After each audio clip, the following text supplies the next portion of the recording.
As soon as Caitlin Clark and the Indiana Fever were eliminated, Alyssa Thomas, Connecticut's best player, or Connecticut's most hyped player, went to the podium and started complaining about Caitlin Clark fans.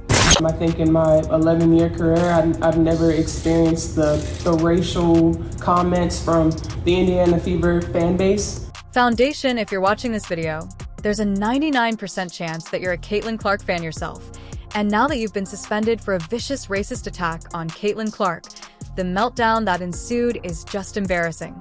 It seems like she couldn't handle the heat after giving a terrible performance against the Minnesota Lynx in the playoffs.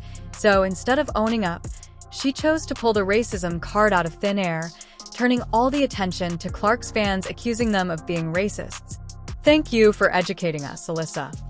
Those guys, they're the racists, when really, y'all are the racists. Due to a vicious smackdown by the Minnesota Lynx in Game 2, the Connecticut Sun were eliminated from the playoffs in the most humiliating manner possible. Alyssa seems like she's going to lose it during the post-game interview. We all know what this really is. It's an attack on Caitlin Clark. Caitlin Clark's the wrong face for this league because her fans are so racist About it, and it seems like a switch was thrown when a reporter finally dared to bring up her performance. Rather than confronting the obvious, her total lack of presence during the playoffs, she immediately launches into an attack, blaming Caitlin Clark's supporters of racism. She didn't claim that there were only a few trolls on the internet or that she struggled with hate speech on social media. Instead, she went all out and called Clark's whole fan base racists who are destroying the mental health of Black athletes. It's unacceptable, honestly. And there's no place for it. And we've been professional throughout the whole entire thing, but I've never been called the things that I've been called on social media, and there's no place for it. The reporter's expressions showed that she had been sitting on this side thought, waiting for the right opportunity to drop it, hoping that someone would inquire about her disastrous game so she could completely flip the conversation. No one asked her for proof or pressed her for details. We come to play basketball for our job and it's fun, but we don't want to go to work every day and have social media blown up over things like that. It's uncalled for, and something needs to be done, whether it's, them checking their fans or this league checking. There's no time for it anymore. They simply let her leave, moving the focus from her playoff failure to this staged controversy rather than condemning her for her pathetic performance. Everyone was abruptly enmeshed in the fan base of Alyssa Thomas versus Caitlin Clark. It's almost amazing how fast she was able to change the narrative, transforming herself from the GOAT in the worst sense into a purported victim of racist fans. Instagram and Twitter, these are choices we make. There's an easy way. The league doesn't have to get involved. The Indiana Fever don't have to do something to get you away from social media. Put your phone down. Don't download the apps. Don't engage. You want him to do it, but you can't help but wonder if this was a spontaneous outburst or if it was a premeditated attempt to divert all of the criticism that was coming her way. Alyssa Thomas came out swinging, saying that in her 11-year career, she had never experienced this kind of abuse until this season. And guess who she's blaming? The Indiana Fever supporters, who have been riding the Caitlin Clark hype train since her incredible rookie season began, but who gives a rat's ass? The worst part is that she didn't bother providing any evidence to support her claims. I don't know a single shred of evidence, nope, not a chance. She made a broad claim, essentially suggesting that the entire Fever fan base is trying to destroy her mental health since, evidently, Caitlin Clark's very existence in the league is so toxic. Good try. She did not provide any evidence, incidences, or even a cryptic tweet to rely on. Alyssa. Well, now they found another victim. The fans of Indiana. Now, I'm going to side a little bit with these idiots. I'm going to side a little bit with Alyssa Thomas, who said she is the latest WNBA woke gas bag to rip Indiana Fever fan over alleged racism, demanding the franchise and league do something about it. What do you want them to do? But let's talk about the timing. It's clear that DRO was desperate to change the narrative after losing a high-stakes playoff game. She knew that the media would be ready to grill her about why she failed when her team needed her the most, or why she allowed herself to be completely outplayed on the biggest stage of the season. Instead of facing the music, she pulls out the ultimate deception play, shifting the blame onto Caitlin Clark's fans and hoping that nobody remembers she ever set foot on the court that night. But who gives a rat's ass? Seriously. However, this is where things become very dubious. Thomas wasn't just targeting Clark's supporters by calling out his admirers. She also subtly portrayed Clark as the cause of the issue. If Clark's influence is bringing out all of this negativity, then she is indirectly portraying Clark as the villain in this whole situation. Caitlin Clark is Kunta Clark. She's the actual slave that everybody else is exploiting for their benefit. Angel Reese included at the top of that list. Now Alyssa Thomas jumps in and says, "Oh, let me get my piece." It's a cunning tactic to damage Clark's reputation without really bringing her name into disrepute. And let's not forget that there has previously been animosity between the two of them.